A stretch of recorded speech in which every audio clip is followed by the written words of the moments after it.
I never thought the person I trusted most could almost end my life. My sister, Emily, pushed me into the path of a speeding car, and our father just shook his head, saying, "Forgive her." But the trauma surgeon's report told a completely different story, one that would change how I saw my family forever. My name is Hannah Riley, and this is the story of the day my world tilted on its axis, a day when betrayal and survival collided in ways I could never have imagined.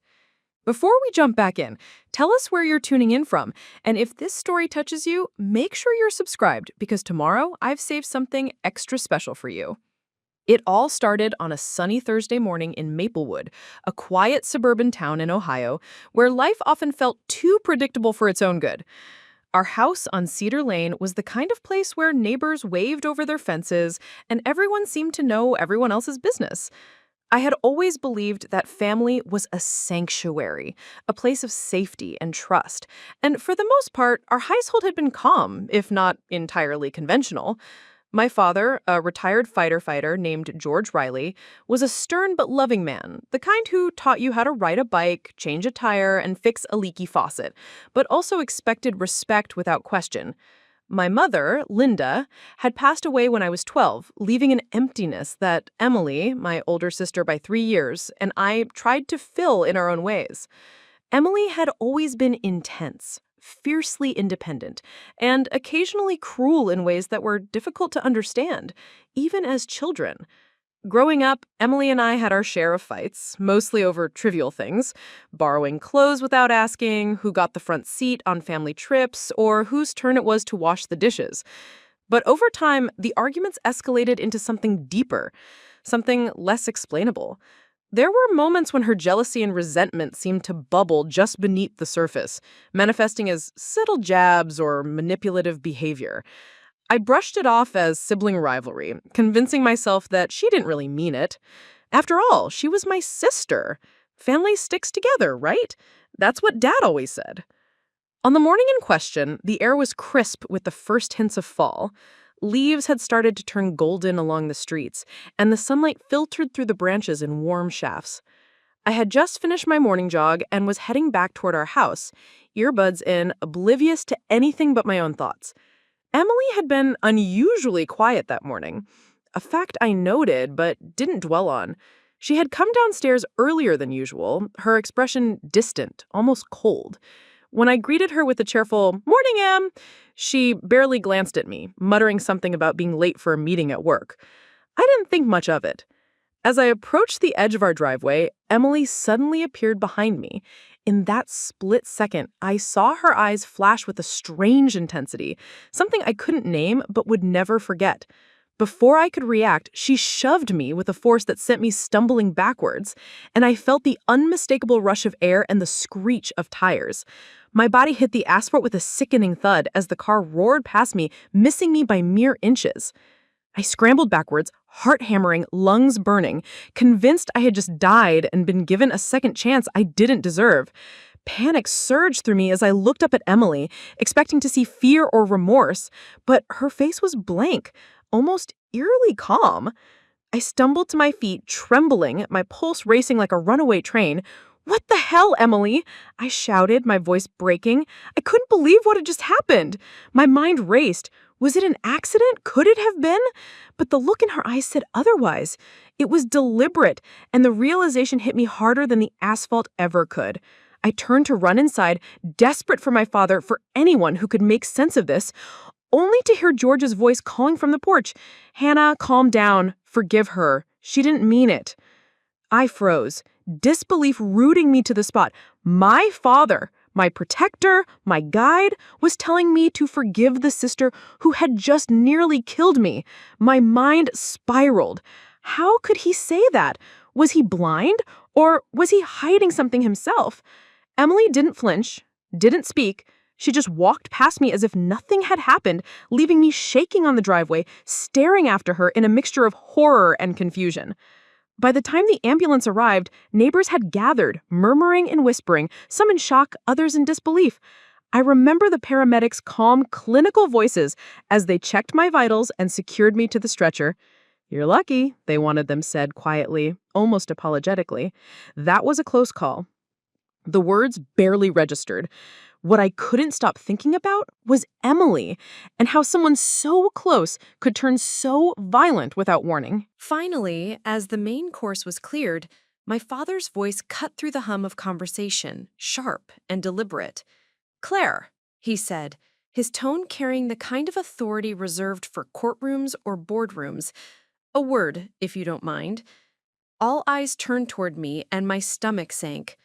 I stood, my hands pressed lightly against my thighs to steady myself, and followed him toward the edge of the room, away from the crowd. My mother trailed behind, her heels clicking like a metronome counting down to disaster. I could hear whispers from the tables, curious guests sensing the shift in energy, sensing that this was more than a casual request. And then my father spoke again, a little louder, almost theatrical in its delivery. "It's time you handed over the lake house. The family needs it.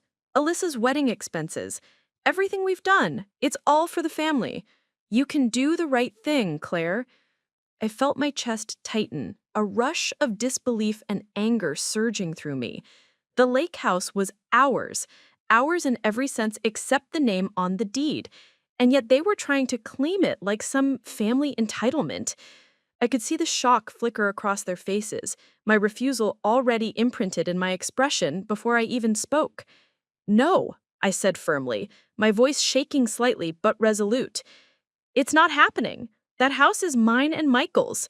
We've worked for it. It's ours." The words hung in the air, and suddenly the elegant calm of the wedding felt fragile, like glass ready to shatter. And then before I could even brace myself, the moment escalated in a way I had dreaded. My father, red-faced and incredulous, grabbed his wine glass and in a flash of anger and entitlement, hurled it across the space between us, sending deep red liquid splattering against my blouse. My shock and the stunned silence of everyone nearby forming a cage of disbelief around me. The wine stains spread across my blouse like a crimson warning, warm and sticky, dripping onto my hands as I instinctively pressed my palms against my chest. The guests froze mid-bite, glasses paused halfway to mouths, eyes darting between me and my father as if expecting some further spectacle.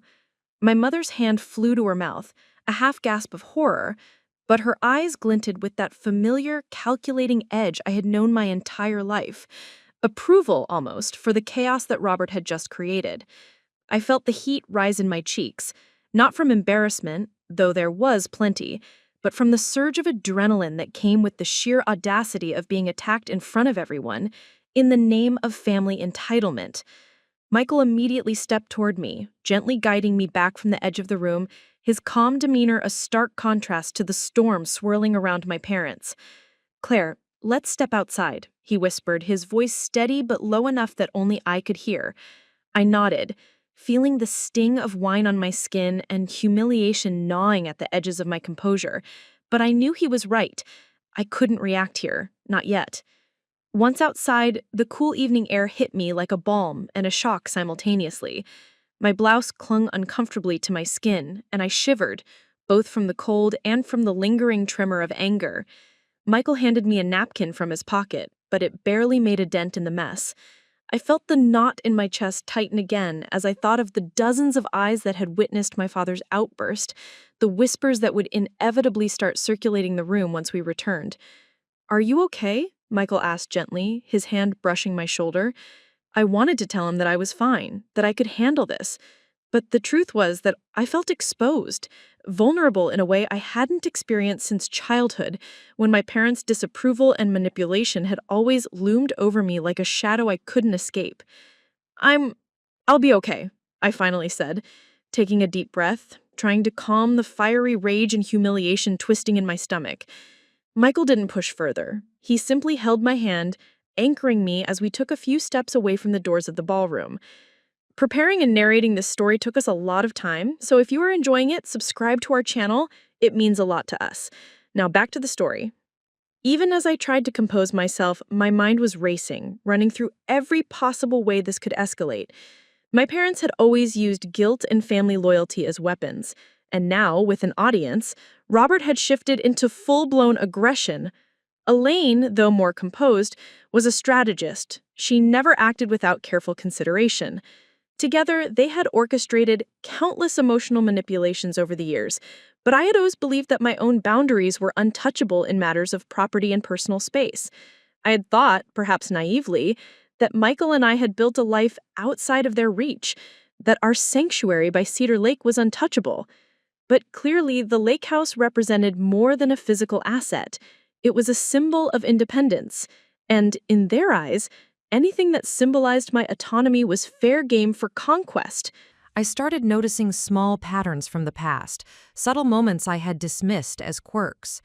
The times she had hidden my belongings or subtly manipulated family situations in her favor. The unexplained anger that would flare up when she didn't get her way.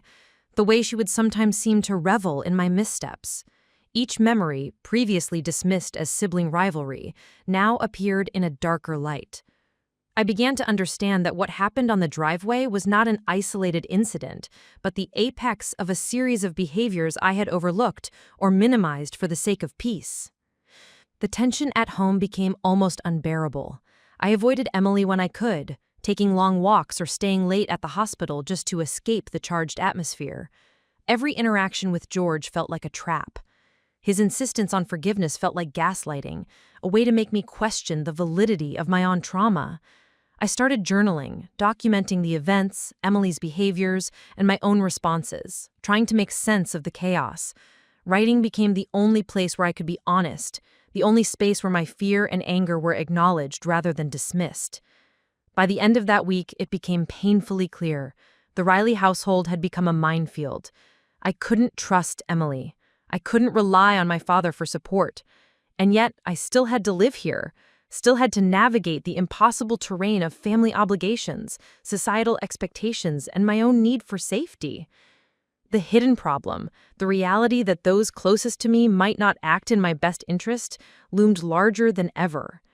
Every phone call, every movement in the house, every conversation felt like a test, and I was not sure who would fail or succeed next. It was during one sleepless night, curled on my hospital-issued bed at home, that I realized I had a choice. I could continue to pretend everything was normal, swallowing fear and anger to placate a family that demanded forgiveness, or I could begin to confront the truth of what had happened. That choice, I knew, would set the stage for a conflict far greater than anything I had yet endured.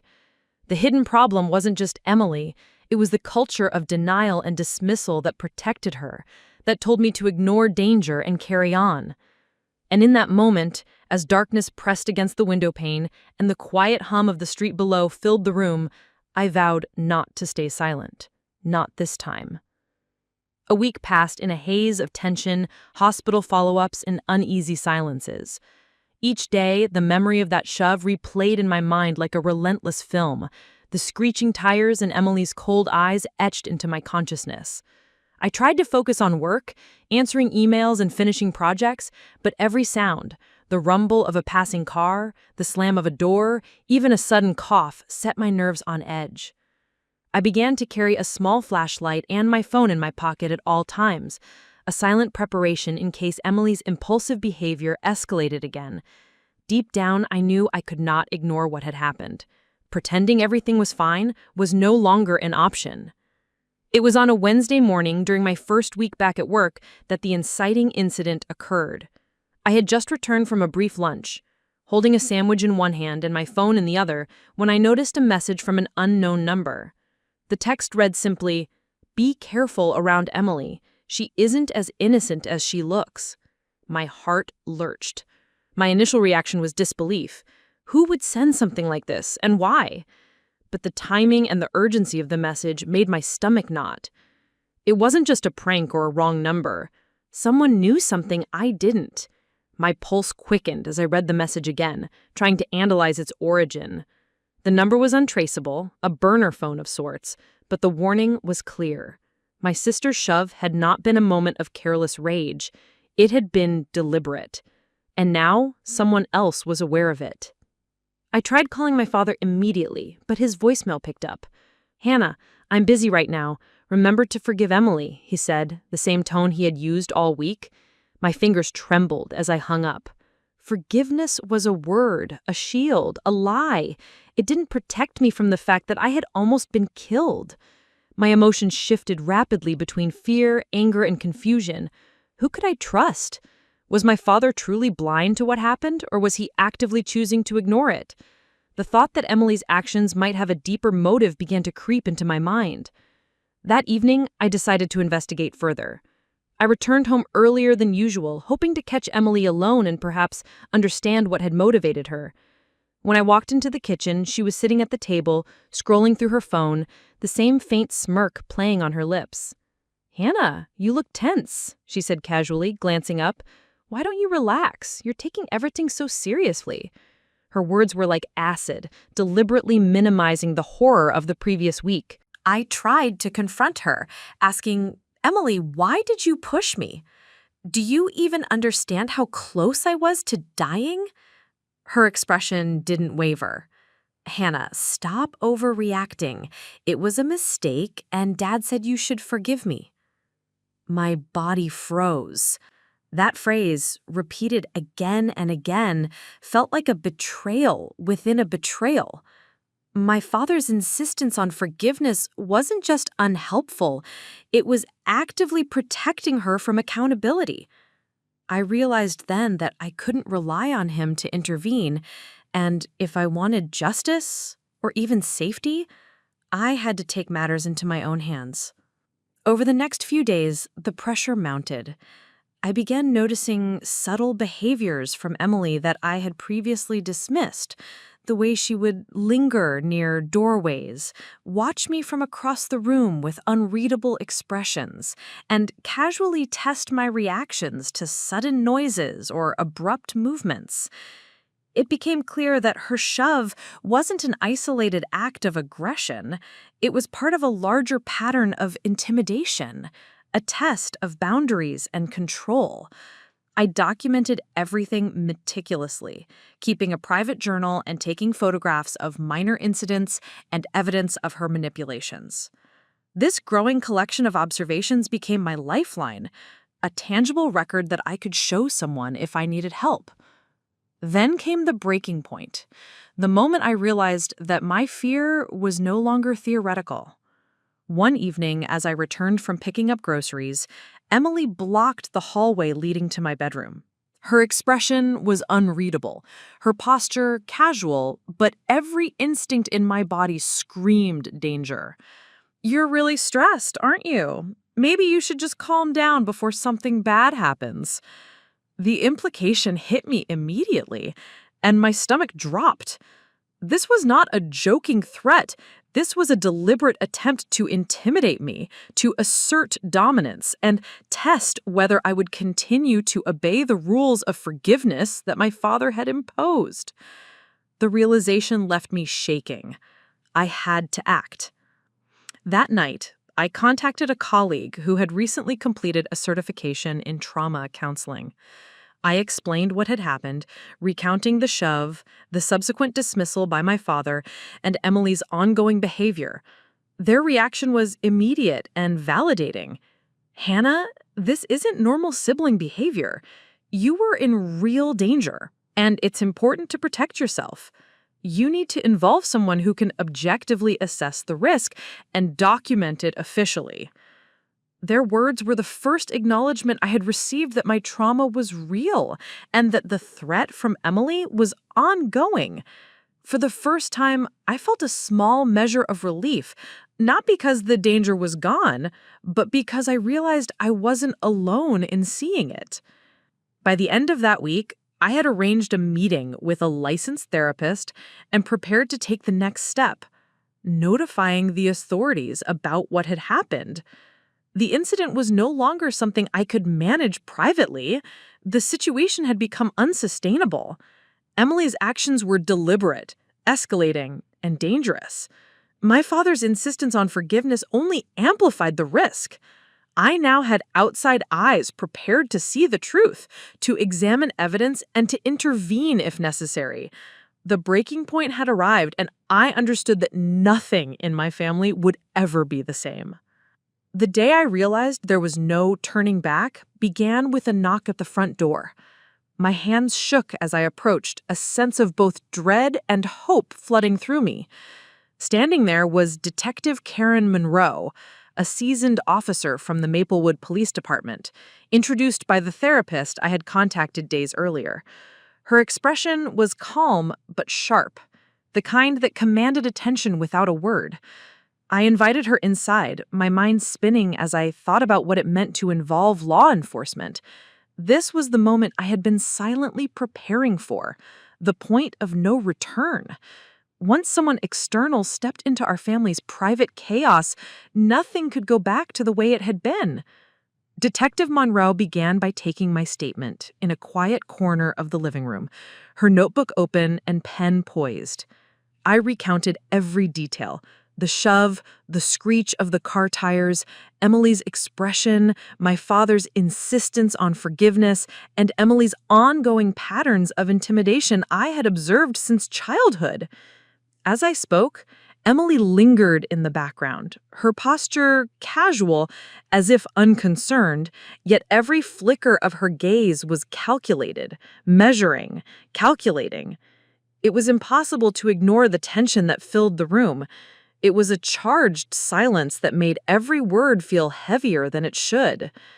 Detective Monroe listened without interruption, occasionally nodding, occasionally jotting down notes. Her professional demeanor provided a strange reassurance, but also underscored the gravity of the situation. By the time I finished recounting the events, Detective Monroe's face had hardened slightly. "Hannah," she said, her voice deliberate, "what you're describing isn't normal sibling rivalry. This was a deliberate act of aggression. We will need to investigate further, and I strongly suggest you continue documenting everything. This includes your interactions with Emily, any threats, and even indirect intimidation. Every detail matters." Her words felt like both a relief and a burden. Relief because someone believed me, burden because involving authorities meant exposing my family in a way that could not be undone. Over the next few days, the investigation began in earnest. Detective Monroe scheduled a formal meeting with Emily and my father, ostensibly under the guise of a family welfare check. I knew it was more than that. This was the first time an objective, trained professional would scrutinize our household dynamics. When Monroe spoke to Emily, she maintained a veneer of innocence, smiling politely and insisting that the shove had been accidental. But beneath that surface, there were subtle tells, flickers of impatience, a tightening around the eyes that hinted at something darker. For the first time, I saw Emily through the lens of someone else's judgment, someone who didn't owe her loyalty. And it was both terrifying and validating. My father, however, remained the hardest part of the puzzle. George Riley clung to his mantra of forgiveness, insisting that Emily didn't understand the potential consequences of her actions. He shifted blame subtly, framing the incident as a minor misunderstanding, as if my near-death experience were a minor inconvenience. Detective Monroe, however, was unyielding. She asked pointed questions about past incidents, about the way Emily had interacted with me over the years, and even about family patterns of conflict. For the first time, the cracks in my father's carefully constructed shield of denial became evident. He faltered under scrutiny, revealing gaps in his recollection and inconsistencies in his explanations. The veneer of normalcy began to crumble, and I realized that not only had Emily's actions been deliberate, but the household itself had allowed them to go unchecked. Meanwhile, I continued gathering evidence on my own. I recorded conversations when Emily's tone or words hinted at manipulation, cataloged notes about past incidents that had once seemed minor, and even photographed subtle damage or rearrangements in the house that suggested her presence in areas she claimed not to enter. Every piece of evidence added weight to the investigation, and every item I recorded strengthened my resolve. I felt a shift within myself. This was no longer just about fear or survival. This was about reclaiming my life, asserting my right to safety, and forcing the truth into the light. One evening, after another tense session with Detective Monroe, I overheard Emily speaking on the phone in the kitchen. Her voice was low and clipped, words I could barely catch, but the tone was unmistakable, strategic, defensive, planning. My stomach churned as I realized that someone outside the family was now paying attention. Her protective facade was cracking, and the truth she had worked so hard to conceal was beginning to surface. The moment was a revelation. For the first time, I felt that my actions were not only justified, but necessary. The point of no return had been crossed, and there was no going back to the life of silent fear my father had demanded. By the end of that week, the investigation had escalated further. Detective Monroe requested a formal medical evaluation, including a trauma report to corroborate my account of the shove. I felt a mix of anxiety and anticipation as the trauma surgeon, Dr. Marcus Henley, examined me again. He meticulously documented injuries consistent with deliberate force, and when he concluded the assessment, he nodded solemnly. This is not an accident. The patterns of bruising and the severity of the risk involved confirm that your sister's actions were intentional. His words hit me like a thunderclap, validating fears I had long suppressed and offering proof that my father's insistence on forgiveness had obscured. The reality settled over me slowly, like the first light of dawn creeping through a darkened room. Emily's manipulation, my father's enabling, and the hidden dangers of our household were now visible to outsiders. I could no longer ignore the risk, nor could I remain passive. The first plot point had been reached. Outside eyes had seen the truth, the cover-ups were beginning to fail, and I was standing at the threshold of a battle I could no longer avoid. The life I had known, the delicate balance of fear and obligation, was over. From this point forward, everything would be about confronting reality, facing danger, and preparing for the struggle that lay ahead. At the same time, my father, George, seemed increasingly frustrated with the scrutiny. He still clung to his insistence on forgiveness, muttering under his breath about family loyalty and the need to move past incidents. But the cracks in his support were becoming visible. He avoided eye contact when Detective Monroe asked questions, hesitated when recounting past incidents, and occasionally contradicted himself. It became clear to me that his role in this family drama was more complex than I had initially realized. He wasn't just blindly forgiving, his denial had been an enabler, a way to maintain the illusion that Emily's aggression didn't exist. Emily's response to the investigation escalated to a more overt level. She began sending passive-aggressive messages, leaving notes in the house that questioned my memory or implied that I was overreacting.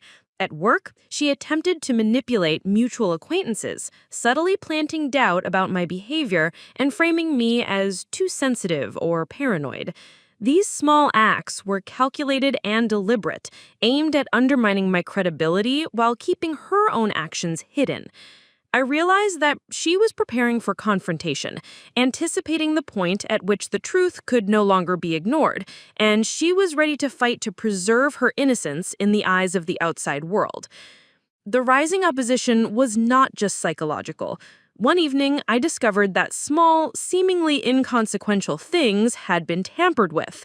Files rearranged on my computer, personal items subtly moved or hidden, even my phone mysteriously disconnected from the Wi-Fi network. At first, I doubted my perception, questioning whether I was imagining things, but the pattern was undeniable. Emily was actively creating obstacles to prevent me from gathering and presenting evidence, ensuring that any documentation I maintained could be questioned or discredited. Each of these actions was a reminder that I was up against someone not only emotionally manipulative, but also cunning and deliberate in her strategies. During this period, Detective Monroe increased her involvement, offering guidance on how to document interactions in a legally sound way, coaching me on phrasing and timing to ensure my safety, and providing support when I felt the pressure mounting.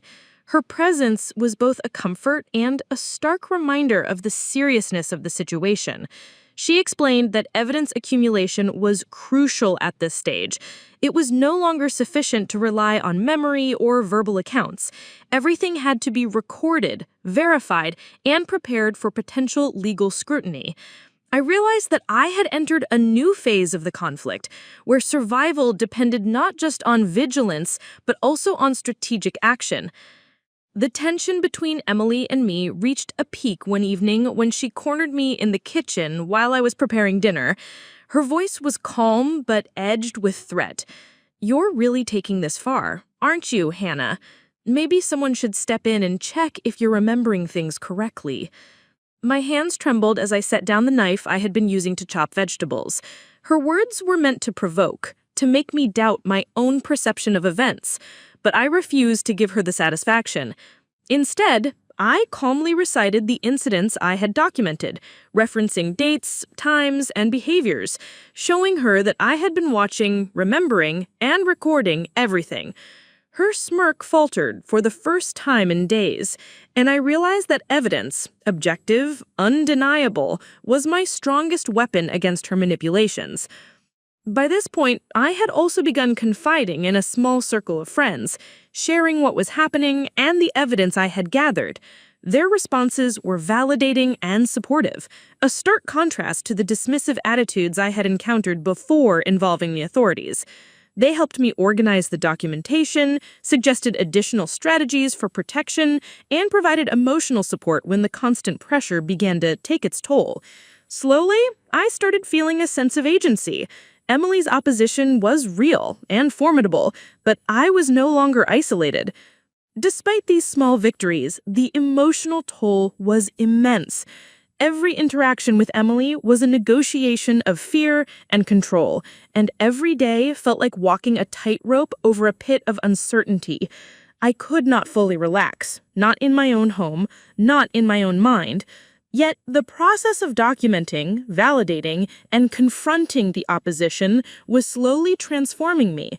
I was learning to navigate fear strategically, to recognize manipulation for what it was, and to rely on external validation rather than my father's conditional forgiveness. By the end of this period, the battle lines were clearly drawn. Emily's tactics had grown more aggressive, more deliberate, and more audacious. My father remained conflicted, caught between loyalty to his daughter and the undeniable truth that danger existed in his own home. And I, though exhausted and anxious, had begun to embrace a sense of determination I had never felt before. The rising opposition was formidable, but I was prepared to face it head-on, armed with evidence, support, and an unwavering commitment to uncover the truth. The turning point came unexpectedly, on a rainy Thursday afternoon that seemed ordinary at first. I had returned home from work, drenched from the sudden downpour, only to find a package sitting on the kitchen counter. It was unmarked, its cardboard edges slightly worn, and when I opened it, I found a collection of surveillance footage from a neighbor's security camera. My hands shook as I inserted the USB drive into my laptop, each second stretching into eternity. The video began to play, and my breath caught immediately. There, in crisp, unambiguous footage, was the moment I had dreaded revisiting: the shove. Emily's movements were deliberate and precise, her expression calm and measured as she pushed me backward toward the street. The car approached, the tires screeching as I fell, and her eyes never left me. It was all there, undeniable, objective, impossible to dispute. I sank into the chair, my body trembling. For the first time, I felt a mix of fear, validation, and overwhelming disbelief. Fear because the footage confirmed the reality I had been grappling with for weeks. Validation because it proved beyond doubt that Emily's actions were intentional.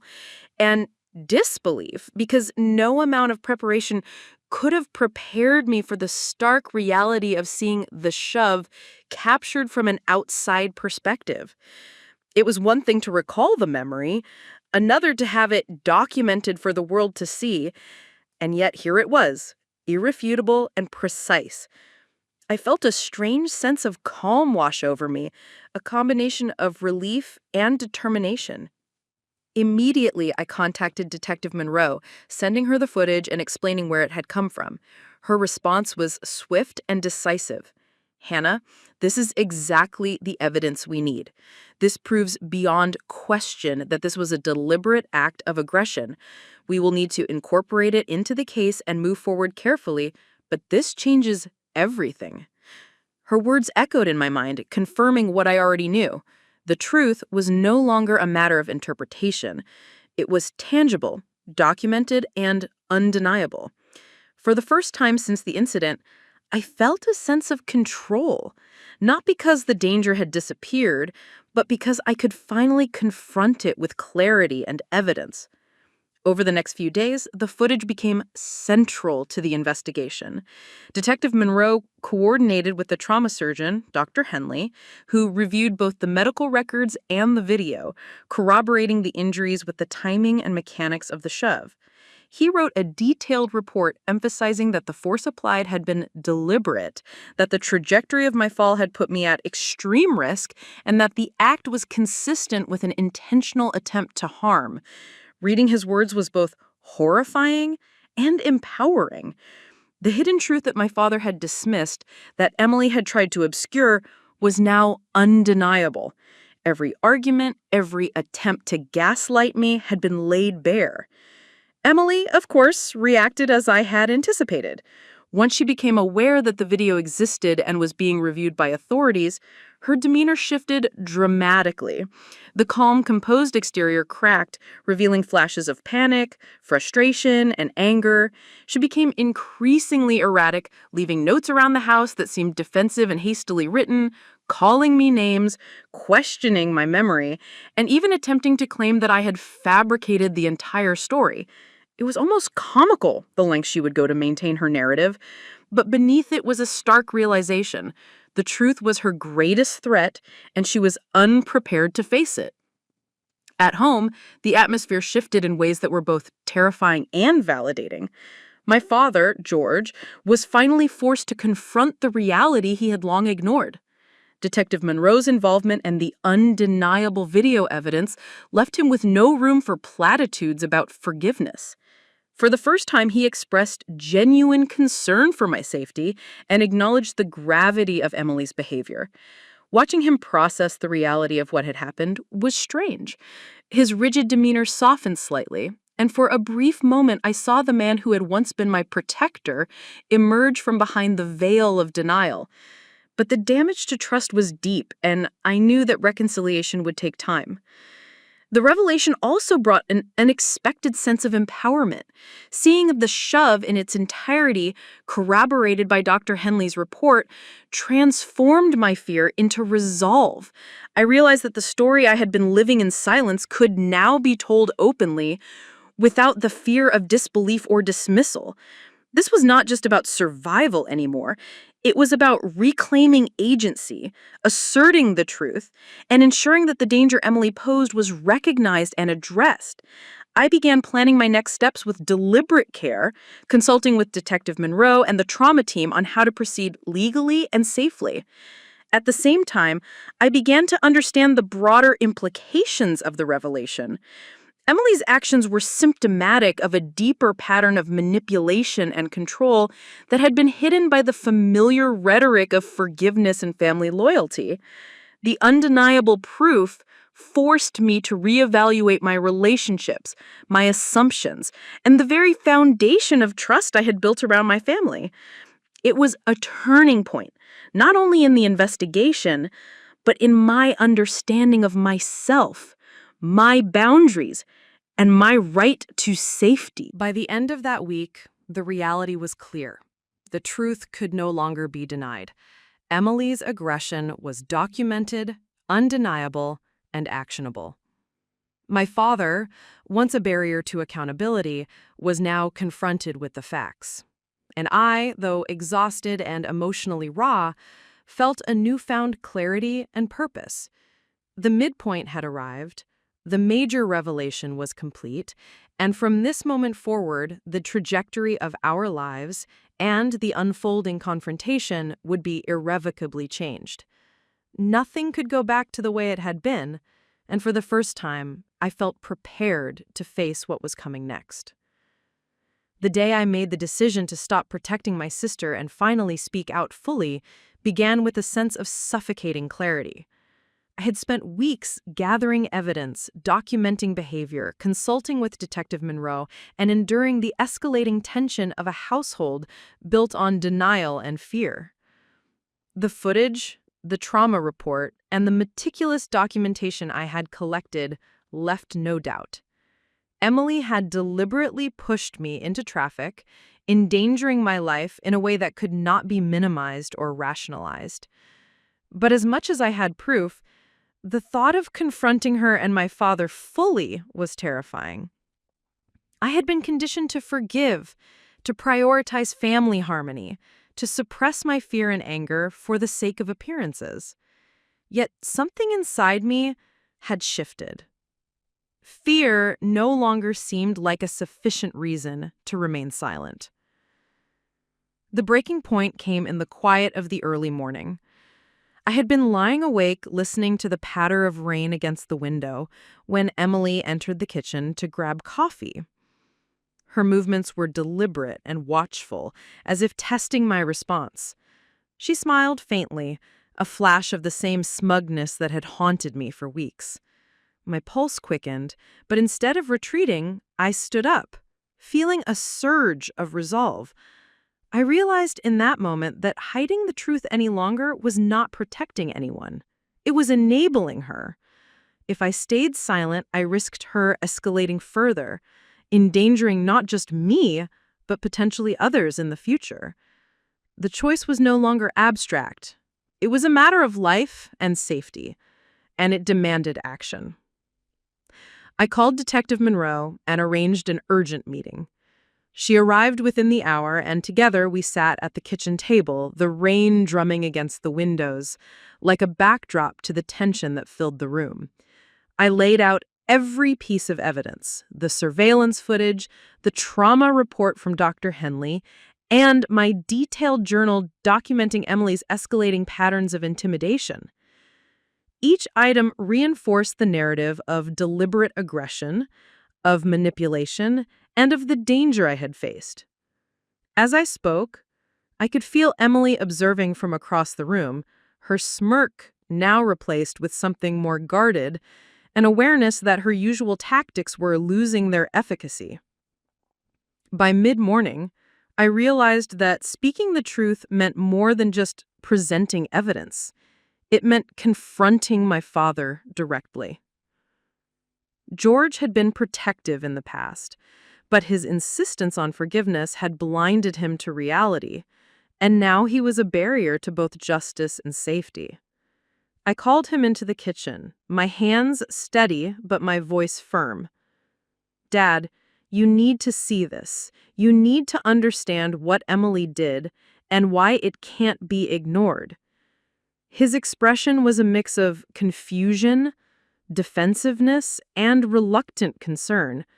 For a moment, I worried that he would retreat back into denial, that his loyalty to Emily would overshadow the truth, but the presence of Detective Monroe and the undeniable evidence made it impossible for him to dismiss the facts. We began reviewing the footage together. The moment Emily pushed me into traffic played out in real time on the screen, and I watched my father's face shift from doubt to shock, then to guilt.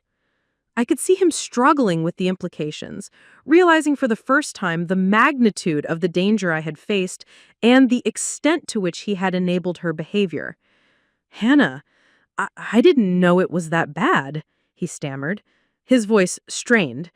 It was not an apology, but it was acknowledgement, a recognition that the truth he had ignored for so long was now undeniable. For the first time, I felt the weight of validation. My fear, my pain, my insistence on truth were recognized. Emily, sensing the tide turning against her, became defensive. Her words sharpened, a mixture of denial and projection. "You're exaggerating. I didn't mean to push you that hard. Dad, she's twisting everything." Her tone was a desperate attempt to reclaim control, but the evidence left little room for maneuver.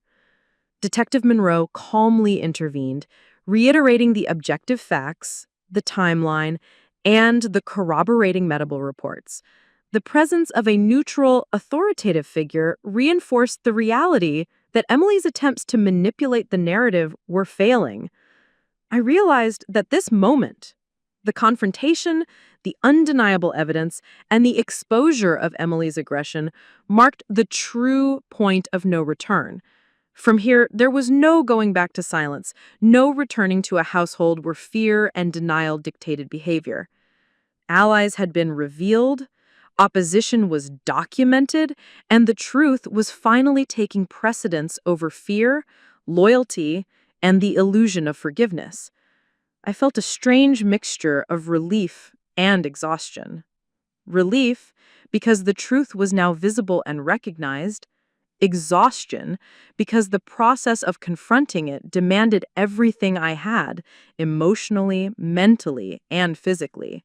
I began quietly, directing my words to the small circle of relatives and close friends nearest to me, ensuring that they could hear without drawing unnecessary attention. "Earlier this evening, something happened that crossed a line," I began, my voice steady despite the rush of adrenaline. "My father threw wine at me, and my mother attempted to manipulate the room with subtle pressure and intimidation. This isn't a misunderstanding or a minor disagreement. This was deliberate, aggressive behavior meant to coerce me into surrendering my property, my autonomy, and my voice." I watched as a few eyebrows raised, eyes widening in recognition. Even without the video being displayed yet, the words carried weight because they framed the event in a context that could not easily be disputed. The room grew quieter, the hum of music and conversation fading slightly as attention began to focus on me. I felt a strange mixture of liberation and vulnerability. Speaking the truth aloud was terrifying, yet each syllable reinforced my control over the narrative, each word a declaration that I would no longer be silenced. Michael, sensing my need for support, reached for the phone in my pocket and subtly displayed the video to the immediate circle. The reactions were immediate and telling: gasps of disbelief, whispered confirmations, subtle nods of sympathy and validation. The footage left no room for denial. It captured everything in stark clarity, from the arc of the wine to the deliberate gestures and whispered instructions that had underpinned the aggression. I could see my parents' faces now, Robert's jaw tightening, Elaine's composure cracking ever so slightly, their carefully constructed facades beginning to crumble in real time. I realized that this was exactly what I had been preparing for, my moment of agency, where the truth could no longer be twisted or deflected.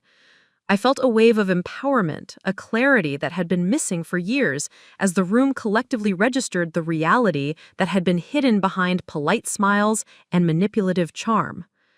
I continued, voice now stronger, projecting to the wider room. I will not be coerced, threatened, or manipulated into giving up what Michael and I have built. The lake house is ours, and while I love my family, their attempts to seize it by intimidation are unacceptable. I want everyone here to understand what happened tonight, not to create scandal, but so that the truth is clear and accountability is recognized. The murmurs in the room shifted from speculation to recognition. A few of the older cousins stepped closer, offering subtle nods, and I could see Uncle Martin's expression soften with approval. He had been one of the first to notice the truth, and now, watching me take a stand, he seemed silently proud. Even some guests who were less familiar with the family dynamics were now observing with newfound awareness, understanding that this was more than a private quarrel, it was a declaration of boundaries, autonomy, and integrity. Robert finally spoke, his tone measured but tense, attempting to inject charm and reason. "Claire, you're being dramatic," he said, though the edge in his voice betrayed his lack of control. Elaine, standing slightly behind him, attempted a gentle interjection. "Sweetheart, it's a family matter. Perhaps we should discuss this privately." I shook my head, resolute. "No, this needs to be acknowledged here, publicly, so that the behavior and its impact are clear. I am not willing to negotiate my rights under threat and intimidation." My words hung in the air, firm and undeniable. The shift was unmistakable. I had crossed the point of no return, refusing to protect their image and asserting my own voice. I was no longer simply reacting to aggression, I was choosing to confront it, to claim my autonomy, and to stand for what was right. The room's energy had changed, subtly, but irrevocably, as the truth took hold and my parents realized that their control was finally being challenged in a way that could not be undone. The moment the confrontation escalated, the tension in the room became almost suffocating, like a storm pressing down on every guest, forcing awareness of the underlying conflict that had previously been hidden behind wedding decorum and polite smiles. Robert's initial attempt at charm had failed spectacularly, and the carefully constructed mask of civility that both he and Elaine wore began to slip, revealing the full intensity of their anger and frustration. My father's jaw clenched tightly, his knuckles whitening as he gripped the edge of a nearby chair, while my mother's eyes narrowed in sharp calculation, scanning the room for anyone who might offer her covert support or disrupt the momentum I had begun to generate. I could feel the weight of their presence, aggressive and imposing, but fortified by the undeniable proof on Jenna's phone and the subtle nods of solidarity from relatives and friends. I refused to be intimidated. For the first time, the fear that had always accompanied their manipulations was replaced by an acute awareness of my own power. I could speak, I could assert, and I could stand firm without backing down. Her behavior was no longer just emotional manipulation. It became active attempts to disrupt the investigation. She intercepted notes, attempted to delete files, and even tried to access my personal devices without permission. Each act was audacious, a clear indication that she understood the stakes and was willing to escalate to maintain control. But each act also further confirmed her guilt, providing additional evidence for Detective Monroe and strengthening the case I had painstakingly built. It was a paradoxical relief. The more aggressively she resisted, the clearer it became that the truth was on my side. Amid the tension, I experienced moments of profound self-doubt and exhaustion. The constant vigilance, the fear of retaliation, and the emotional weight of confronting someone who had once been a trusted family member were overwhelming. Yet even in these moments, I drew strength from the undeniable facts, the corroboration from experts, and the validation of outside authority. Emily's escalating pressure, rather than silencing me, solidified my resolve. Every intimidation attempt, every threat, every veiled accusation reminded me why speaking out was necessary, not just for my own safety, but to prevent further harm. At the end of this period, it was clear that the second pinch point had been reached.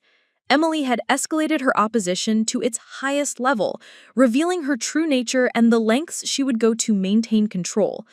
The mounting pressure was relentless, but I had discovered resilience I hadn't known I possessed. I had external allies, concrete evidence, and the courage to confront the danger head-on.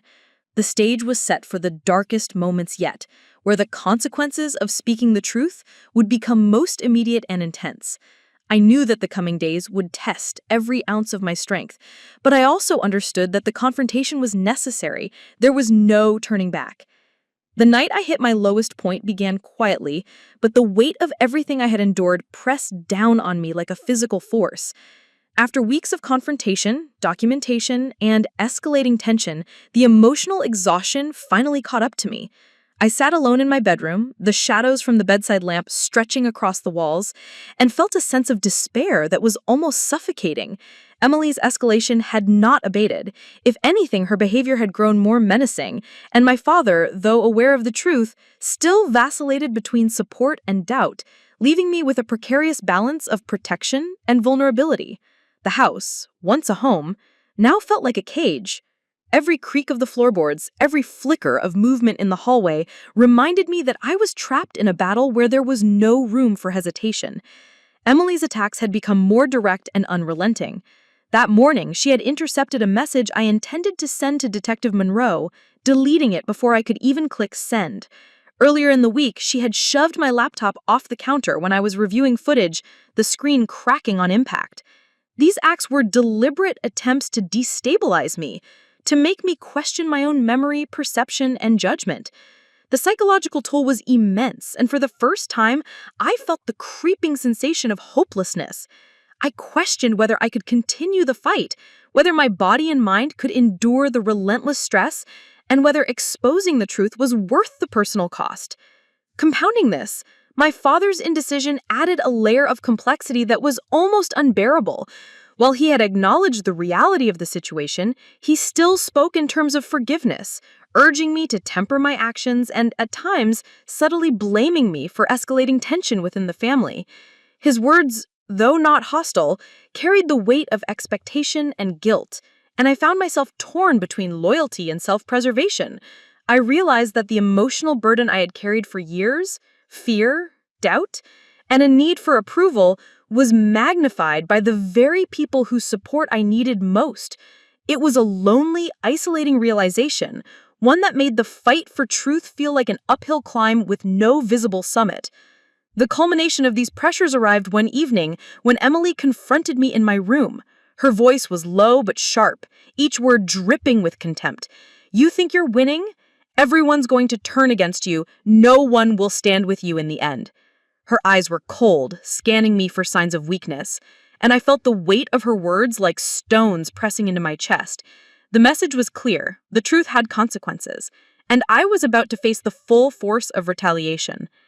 I tried to respond calmly, citing the evidence, the trauma report, and the video, but her presence was overwhelming. For the first time, I genuinely doubted whether I could withstand the emotional and physical strain of standing my ground. That night, as I lay awake replaying the confrontations, the threats, and the emotional manipulation, a wave of despair overtook me. I imagined what life might have been like if I had remained silent, if I had accepted my father's insistence on forgiveness without question. In that vision, I was safe, unthreatened, and unseen, but also powerless, complicit in the very danger that had targeted me.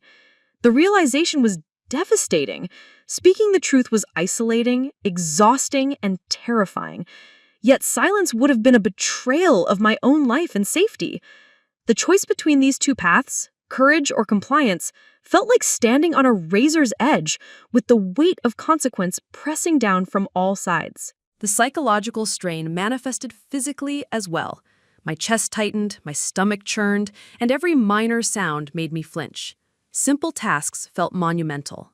Eating, sleeping, even walking through the house without tension required a deliberate, conscious effort.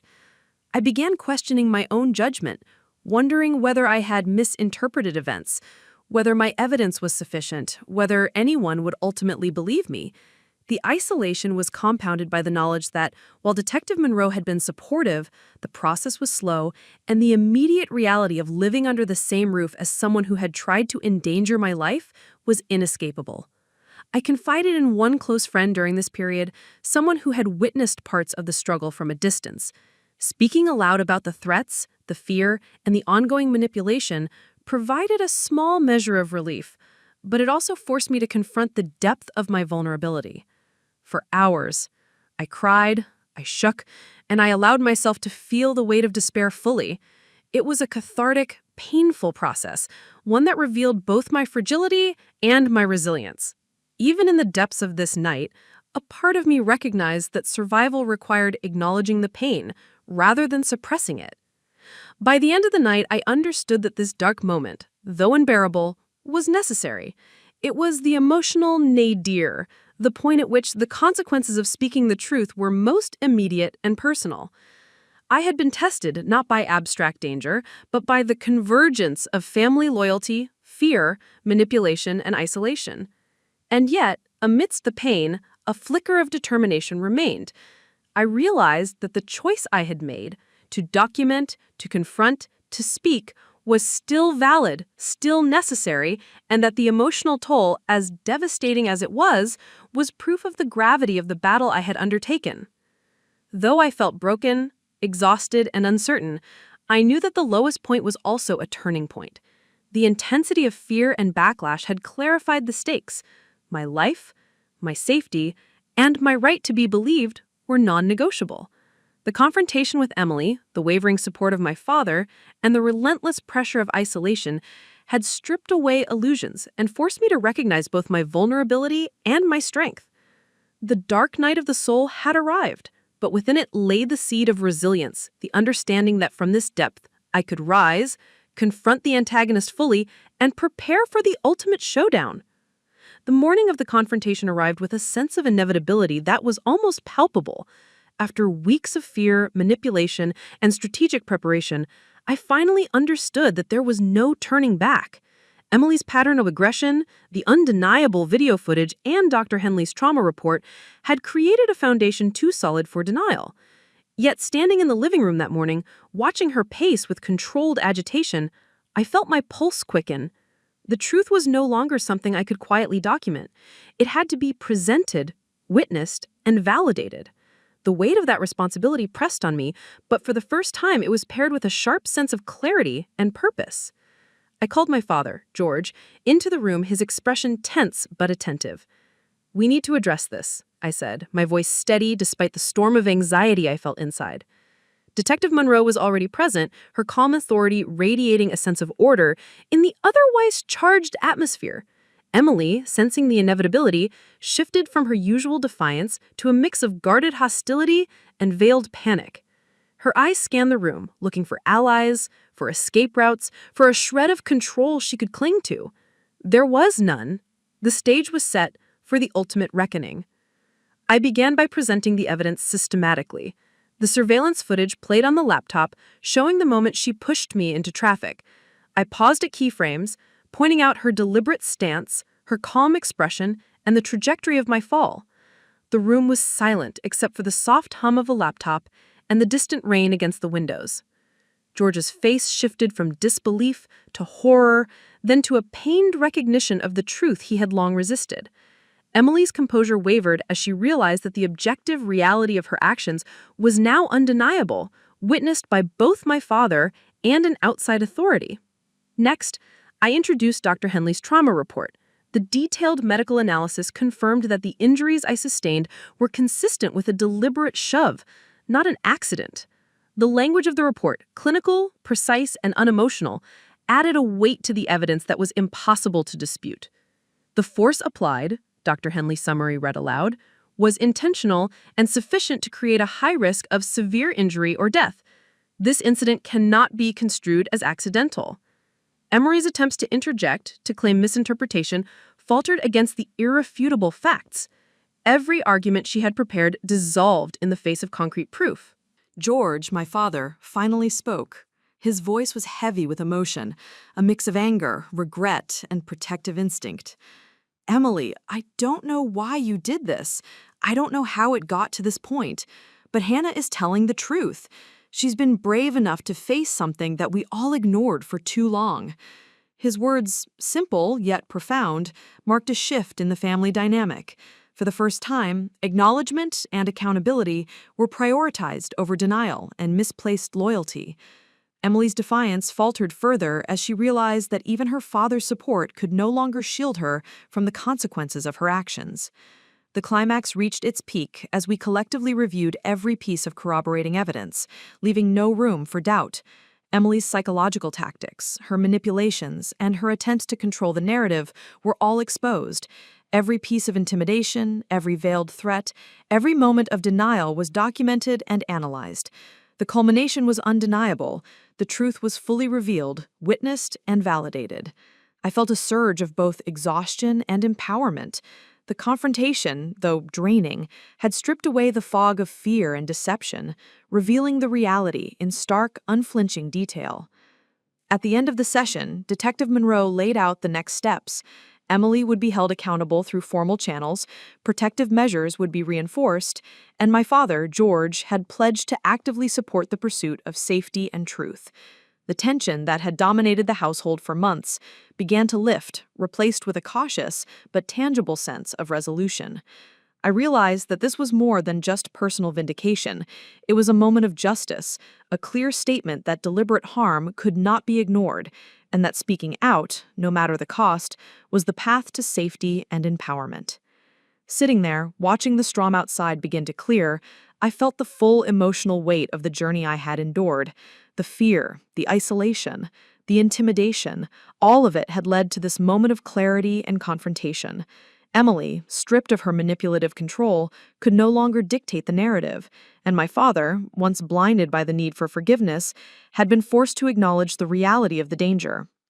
I understood in that moment that the final push was not just about exposing wrongdoing, it was about reclaiming agency, asserting boundaries, and ensuring that the truth could never again be buried beneath denial or fear. For the first time in months, I allowed myself to breathe deeply, to feel a sense of accomplishment and safety that had seemed impossible. The climax of the story was not simply a victory over Emily, it was a reclaiming of my own life, my own voice, and my own right to exist without fear. The battle was far from over, but the most critical confrontation had been won, and the path forward, though still challenging, was now guided by clarity, truth, and the unwavering decision to prioritize justice over fear. In the days following the confrontation, a strange mix of relief and vigilance settled over our household. The tension that had dominated every corner of the house for months gradually began to loosen, but the memory of the fear, the threats, and the manipulation remained palpable. Emily, stripped of the ability to manipulate, spent her days avoiding eye contact, retreating into silence, and occasionally attempting to justify herself to anyone who would listen. It was a stark contrast to the forceful presence she had wielded for so long, and it made it clear to everyone that the balance of power had shifted irreversibly. For the first time, I could move through the house without the constant adrenaline rush of anticipating her next move. Even simple routines like making breakfast, going to my room, answering the phone felt like small victories, moments in which normalcy could begin to take root. The legal and protective measures put in place provided additional reassurance. Detective Monroe coordinated with family court officials to ensure that Emily's actions were formally acknowledged and that safeguards were established to prevent further harm. The trauma report from Dr. Henley was submitted as part of the official documentation, reinforcing the severity of the event and the necessity for accountability. My father, George, had fully committed to supporting these measures, acknowledging his previous failures to recognize the danger and actively participating in creating a safer environment. It was a turning point for him as well, a moment in which his protective instincts, long clouded by denial and misplaced loyalty, were finally redirected toward genuine support and action. Emily's retreat was gradual but complete. She no longer attempted to manipulate the household dynamics, and her presence, though still emotionally charged, no longer carried the same weight of threat. It was as if the very act of exposing the truth had stripped her of the ability to dominate through fear. In her absence of influence, I began reclaiming not just my physical space, but my emotional equilibrium as well. Simple joys like laughing at a joke or enjoying a quiet afternoon without tension returned in small but meaningful increments. For the first time, I could reflect on the trauma I had endured without being immediately engulfed by panic or anxiety, a sign that the emotional aftermath was beginning to settle into a healthier state. I felt a surge of clarity and confidence as I continued to address the room, reinforcing the moral and factual position I had established. "This is about more than just tonight," I said, my voice strong, resonant, and filled with conviction. "It's about establishing boundaries, asserting personal dignity, and ensuring that aggressive manipulation is recognized and cannot continue unchecked.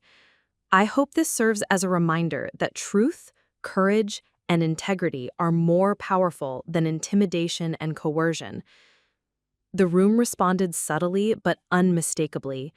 Quiet affirmations, supportive gestures, and nods of acknowledgement created an environment in which my parents' power over perception had been neutralized. For the first time that evening, I felt the full weight of victory, measured, controlled, and morally grounded, backed by undeniable evidence and supported by witnesses who had now seen the truth unfold. By the end of the night, the confrontation had reached its apex, the culmination of hours of tension, observation, and strategic action. The truth had been presented formally, publicly, and with clarity. The evidence was objective, undeniable, and unassailable, and the moral authority rested firmly on my side. My parents, forced to face their behavior in front of family and friends, were cornered, exposed, and unable to manipulate or intimidate further. The final push had succeeded. Truth had been validated, deception confronted, and boundaries asserted. As I stood there, heart steady and mind clear, I realized that this moment marked not only the climax of the evening, but the turning point in a long struggle for autonomy, respect, and justice, one that would shape both my relationships and my personal empowerment going forward. The moments after the public confrontation were charged with a strange mix of relief, tension, and the first real sense of justice beginning to take shape. The undeniable evidence of my father's aggression and my mother's manipulations had left no room for ambiguity, and the reactions from the room made it clear that the moral weight of the evening now rested firmly on my side. Conversations shifted subtly, whispers of support and validation spreading like ripples across the gathered family and friends. Some relatives, who had previously been silent observers, approached me with quiet congratulations or gentle touches on my arm, signaling solidarity and recognition. Even those who had seemed hesitant during the confrontation now appeared to understand the stakes, acknowledging that what I had done, standing up publicly, backed by incontrovertible proof, was both courageous and necessary. The tension that had filled the room began to ease, replaced by a careful but unmistakable acknowledgement that the truth had prevailed. Robert and Elaine, meanwhile, were visibly recalibrating, their previous displays of aggression replaced by defensive postures, furtive glances, and increasingly muted interactions. They had lost the social leverage they had relied upon for so long. Their attempts at intimidation and charm had failed in the presence of objective truth and witness validation. My parents were beginning to understand that their previous patterns of manipulation and coercion could no longer operate unchecked, that the power dynamic had shifted irreversibly. I noticed Robert's lips pressing into a thin line as he avoided eye contact with others, his once dominant presence now diminished. Elaine's hands fidgeted with her champagne flute, a slight tremor betraying the emotional strain that the evening's revelations had imposed on them. They were forced into an uncomfortable awareness. Their actions were seen, judged, and no longer protected by silence or unspoken family loyalty. For the first time, the consequences of their behavior were not theoretical, but immediate and visible, and it was profoundly validating to witness the shift. Michael stayed close, his calm and supportive presence a steadying influence as I processed the emotional weight of the evening. Together, we quietly began to survey the room, observing how the truth had begun to alter relationships, perceptions, now approached to offer acknowledgement of the situation, subtle gestures of support, or simply the affirmation that they had witnessed the events and recognized my integrity. Uncle Martin, who had remained a steadfast ally, stepped forward and quietly commended me for standing firm. His words carried both personal and social weight. "You did what was right, Claire. It wasn't easy, and it won't be forgotten. You've set the record straight, and your courage matters." Hearing those words, I felt a tangible lift in my confidence, a validation of the months and years of restraint, strategy, and internal struggle that had led to this moment. It was a powerful reminder that speaking truth, even amid fear and resistance, could create meaningful change and recognition. Outside the home, my life began to expand in ways that reflected this newfound confidence. I reconnected with friends I had distanced myself from during the months of fear and isolation, sharing my stories selectively, not for validation, but to reclaim my voice and inspire understanding. The act of speaking my truth openly, in controlled and safe contexts, brought a sense of relief and affirmation. It also underscored the realization that personal trauma, while intensely private, could serve as a source of empowerment when channeled constructively. I felt capable of helping others navigate similar challenges, offering insight, encouragement, and practical strategies for reclaiming agency when faced with manipulation, aggression, or denial. One afternoon, I organized a small gathering in our backyard, inviting friends and extended family who had played supportive roles throughout the ordeal.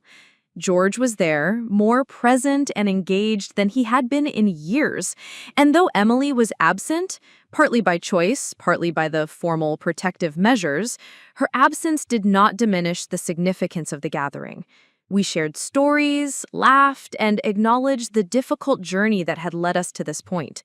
For the first time, I could participate fully in a sense of normalcy, free from fear, manipulation, or constant vigilance. It was a tangible reminder that transformation was not an abstract concept, but a lived reality grounded in everyday experiences and interactions. I also began using my story to raise awareness in broader contexts.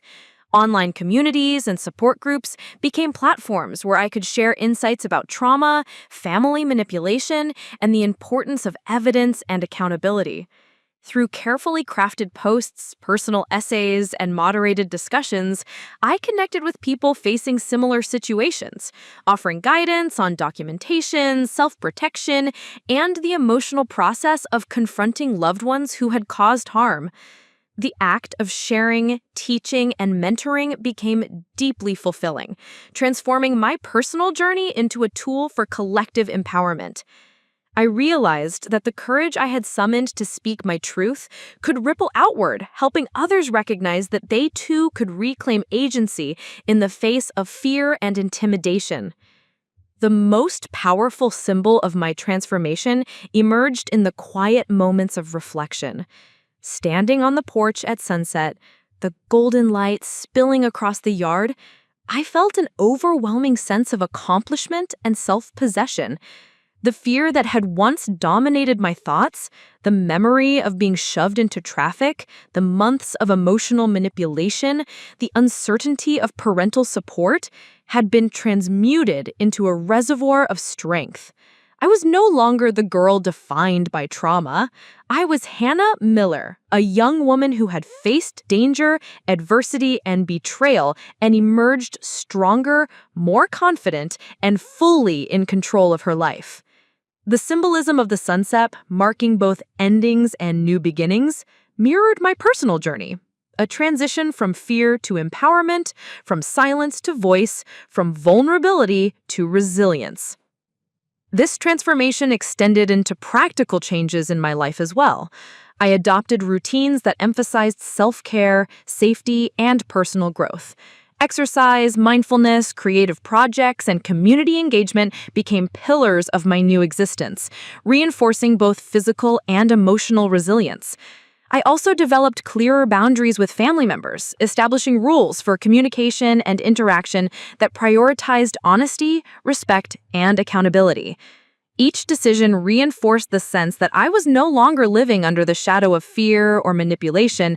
I was actively shaping the life I wanted, informed by experience, but no longer constrained by it.